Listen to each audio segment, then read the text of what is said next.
We all know that the Nazi era is one of the worst moments in history. With Pride Month just over, we look back upon history and discover the horrible, unspeakable things the Nazis did to gay men. Was it for some sadistic pleasure or fear that they were mistreated? Can it be called homophobia? Or was it just pure hatred? Let us look into the dark pages of history to understand the era of acceptance we have achieved today. Did you know that before the Nazis came to power in 1933, LGBT groups and networks thrived in Germany, particularly in major cities? Even though sexual encounters between males were illegal in Germany, this was the case. However, this flourishment was destroyed when the Nazis came to power. In 1933, the Nazi administration persecuted and dissolved Germany's gay community. They detained many homosexual individuals under German Penal Code Section 175, prohibiting sexual interactions between males. During the Nazi era, 5,000 to 15,000 German gay men were imprisoned in concentration camps as homosexual offenders. The Nazi regime constantly campaigned against male homosexuality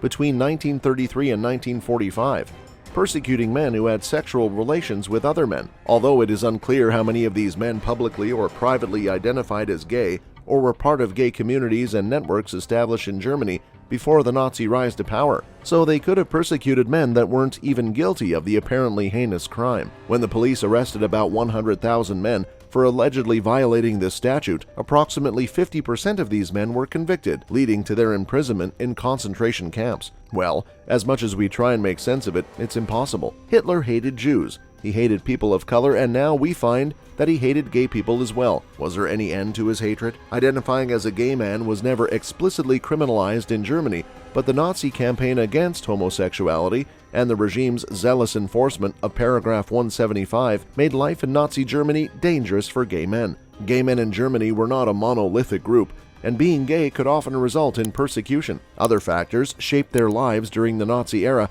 such as racial identity, political attitudes, social class, and cultural expectations about how men and women should behave. This diversity meant that gay men had many experiences in Nazi Germany, including in the mid to late 19th century. Germany experienced a surge in gay communities due to the scientific investigation and debate surrounding human sexuality. Germany was actually at the forefront of this development, particularly in the debate surrounding paragraph 175, the German criminal code that banned sexual relations between men. Political and social conditions in the 19th century allowed people to publicly campaign for the decriminalization of sexual relations and the repeal of paragraph 175. This led to forming groups dedicated to decriminalization and socialization among men, so only love between straight couples was recognized, but not between two people of the same sex. Before the Nazi era descended upon Germany, a few German men began to describe themselves using new vocabulary, such as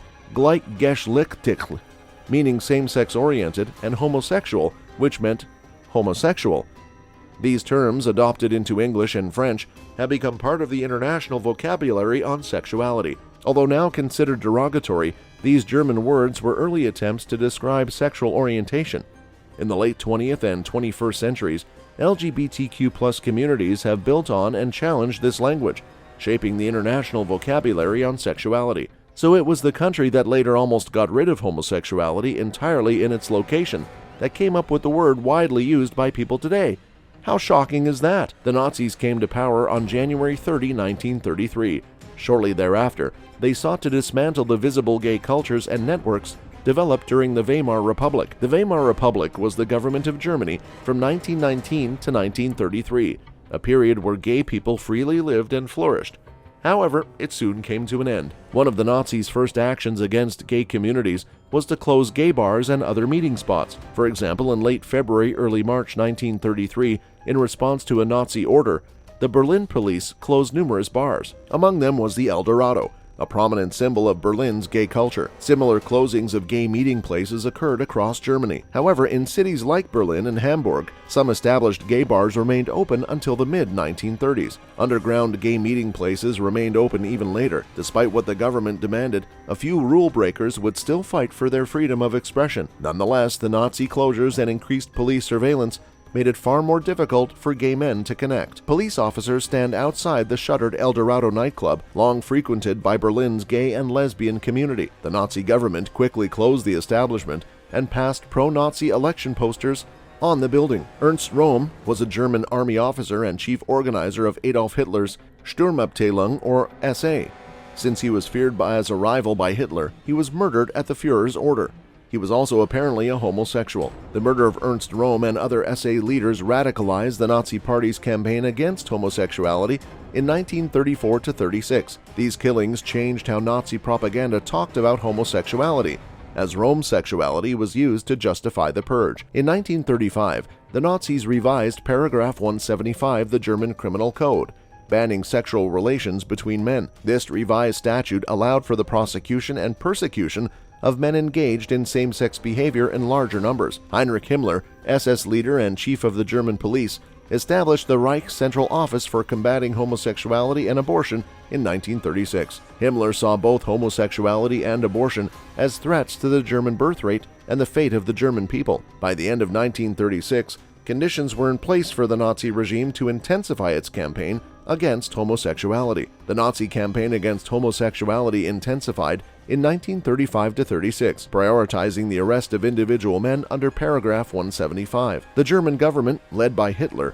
believed targeting these men was necessary for the German people's protection, strengthening, and proliferation. The Kripo and Gestapo, which refers to the police detectives and the secret police, led by Himmler, campaigned against homosexuality using raids, denunciations, and harsh interrogation and torture methods. These raids threatened and intimidated gay communities and individuals, but were not the primary means of tracking down men for alleged violations. The Kripo and Gestapo relied on tips or denunciations from the public to gather information about men's intimate lives and uncover potential violations. Denunciations were an effective tool of repression, resulting in tens of thousands of arrests and convictions. The Gestapo and Kripo interrogated men caught in raids and denounced them, often insisting on full confessions. Under the pressure of harsh interrogation and torture methods, men were forced to name their sexual partners, helping the police identify other men to arrest and interrogate. This led to the capture of entire networks of gay men. This was the cruelty men had to face just for loving another man. However, not all men arrested under paragraph 175 shared the same fate. Typically, an arrest would lead to a trial before a court. The court would acquit or convict the accused and sentence them to a fixed prison sentence. The conviction rate was approximately 50%. Most convicted men were released after serving their prison sentences. In rarer cases, the Kripo or the Gestapo would send a man directly to a concentration camp as a homosexual or homosexual offender. Typically, but not always, men sent to concentration camps in this way had multiple convictions or other extenuating circumstances. So is it possible that some men were punished under the guise of homosexuality and received other convictions because of the police's abuse of power? The Nazi German judicial system also introduced castration into legal practice. As of late 1933, courts could order mandatory castration for certain sexual offenders. However, at least initially, men arrested under paragraph 175 could not be castrated without their consent. In some cases, men imprisoned under this statute could secure early release if they volunteered to be castrated. The more the story unveils, the more horrifying it gets. Between 5,000 and 15,000 men were imprisoned in concentration camps as homosexual or homosexual offenders, often wearing a pink triangle on their uniforms. These prisoners were often subjected to physical and sexual abuse by camp guards and fellow inmates, and in some cases were beaten and publicly humiliated. In November 1942, concentration camp commandants had the power to order the forced castration of pink triangle prisoners. Gay men could be imprisoned and persecuted in concentration camps for reasons other than their sexuality. Some gay men were sent to camps as political opponents, Jews, or members of other prisoner categories, with their sexuality generally secondary to their imprisonment.